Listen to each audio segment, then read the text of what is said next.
Today on Upfront, upheaval in the state elections and ethics agencies. The Elections Commission votes to rehire the administrator the Senate voted out. And an ethics official compares Senate Majority Leader Scott Fitzgerald to Joe McCarthy. Senator Fitzgerald responds next on Upfront. Then Governor Walker's plan to pay back parents some of their tax money. Senator Kathleen Vinehout, a candidate for governor, on why Democrats say it's a payoff. Plus, my interview with 6th District congressional candidate Dan Cole. Covering the issues important to Wisconsin. This is Upfront with Mike Goucher. Hello again, everyone, and welcome to Upfront. Would an extra $100, $200, or $300 make a difference to your family? Governor Walker thinks it would, and he used his election year State of the State address Wednesday to announce a per-child tax rebate check for parents with children under the age of 18. Walker did a fly-around of the state to sell his agenda. For a lot of families who face challenges in terms of making ends meet, this will be a compelling way for them to have access to some dollars to support their families. But some conservatives are pushing back on the idea. And we're talking about the governor's agenda and the developments last week with the Wisconsin Elections Commission with Republican Senate Majority Leader Scott Fitzgerald. Senator, it's good to have you back on the program. Good to be with you. So I was trying to keep track of the proposals that the governor mentioned, and he's got the per-child tax credit, the $100 per-child tax credit. He's got a plan to stabilize health care costs. He's got more money for rural schools, more money for rural economic development, money for new regional juvenile detention facilities. That's a lot of proposals, a lot of spending. You're a conservative guy. Are you on board with that? A lot of these proposals, I think many members of my caucus are familiar with because they did get a lot of discussion and debate during the budget itself. So some of the ideas that the governor rolled out in his State of the State, which I thought was probably his best speech he ever delivered, he really kind of laid out a course for where we're headed in the future, but also underscored the idea that a lot of the stuff we've done over the last 7 years has put us in a really good position as a state. But some of these proposals we're familiar with. There's a couple that were new wrinkles that he came in and briefed the senators on. And, those are going to be debated, and they're going to be debated a lot in the next upcoming months as we kind of move through the final months of this session. I mentioned some conservatives are pushing back, and Jay Weber over on WISN Radio sent out a tweet after he learned of the governor's $100 per child tax credit, and I'll read you the tweet. It says, "I love Scott Walker and the reforms he and the Wisconsin conservatives have done, but this idea to give a quickie $100 per child tax credit to parents before the election reeks of the type of vote buying and game playing we've ripped on Dems for doing for 30 years. Does he have a point? Well, he sounds undecided, I guess, whether or not he supports it.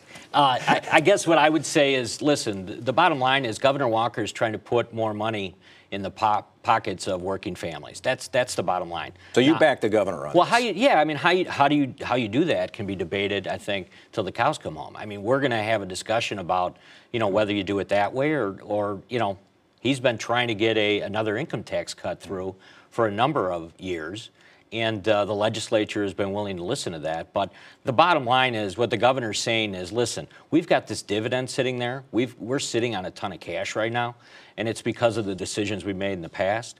We need to figure out a way of getting that money back to Wisconsin families, and I think that's what that proposal is all about. Let's talk a little bit about what's happened with the Elections and Ethics Commissions last week. The Senate and your caucus said, no, we do not want the current interim administrators to be confirmed for those jobs. And so now there's this question of who's in charge. So Mike Haas, his commission over on the election side, is saying we still think Mike Haas is in charge. Is Mike Haas in charge? No, it's very clear. And I think he's not the interim administrator. No, he is not. No, he is not. And I think that's not just my opinion. Despite what the commission has done.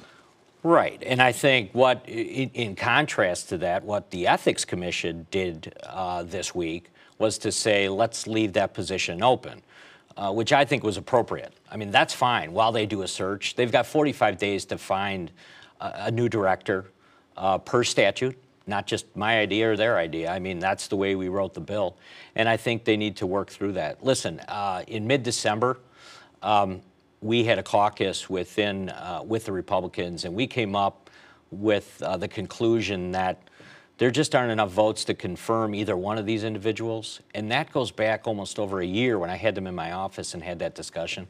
So I know to a lot of people, a lot of your viewers, they're thinking this is something that just popped up. No, this is a storm that's been brewing for over a year, and it finally came to a conclusion with a vote on the Senate floor. So this has gotten a lot of reaction. Jay Heck, who's the executive director of Common Cause in Wisconsin, called this, and I'm quoting him now, one of the most grotesque abuses of power that has occurred in Wisconsin in its history. His argument is that there's no evidence, no charges, no specific examples of misconduct against these two men, and yet you don't want them to serve. What do you say to that? I say if this vote would have happened a year ago, which might be the only place I kind of second guess where we're at, we should have taken them up right away and voted them down instead of allowing them to serve in that capacity as long as they did. I just knew that I had probably 7, 8, 9, 10 senators that would not vote to confirm them. And that's what I relayed to both of those individuals, that the problem was when they were first selected by the board, they already were hamstrung by the idea that they were there working at the Government Accountability Board when the whole John Doe thing was going down. So you may have the legislature now name somebody to run the Elections Commission? Is that the way that works? That's what happens if they don't act within 45 days. Is this wise, making these changes right before Supreme Court elections and in the course of a year where there are major races to be decided? Is it wise to be changing the personnel? Well, kind of the decision that some of the board members made when we first created both of them was that, we had another election around the corner and we need to make sure there was an interim, and that's why both of these gentlemen were selected so quickly. So you're never going to be in a non-election cycle or have something before you.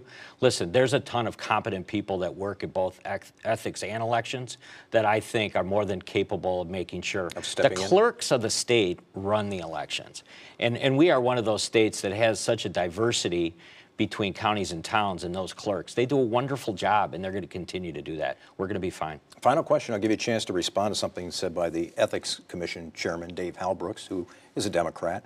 And I'm quoting him now. It's a pretty strong statement. He said, "It's my impression that Senator Fitzgerald has gone a long way towards cementing his name right alongside Joseph McCarthy, the late U.S. Senator from Wisconsin." What's your response to that? It's laughable. It's kind of ridiculous. There's no reason for any name calling. I think it actually underscores what's wrong with ethics and elections right now. The way that they have handled themselves and acted since this all came up, I think just proves once again, we just don't have the level of professionalism that we need in those agencies. And I think they can get there, and I think the legislature can actually help do that. Republican Senate Majority Leader Scott Fitzgerald, thanks very much for your time today. We appreciate you being with us. My interview with Senate Majority Leader Fitzgerald now continues on our website, where we're talking about whether Governor Walker has borrowed a page from the Democratic playbook in this election year. You'll find that on the Upfront section of WISN.com. Coming up next on Upfront, Democrats say the governor is trying to buy votes in an election year. I'll be talking with Democratic candidate for governor, State Senator Kathleen Vinehout. And later, Democratic congressional candidate Dan Cole on his bid to unseat Republican incumbent Glenn Grothman. Upfront with Mike Goucher, brought to you by the American Transmission Company.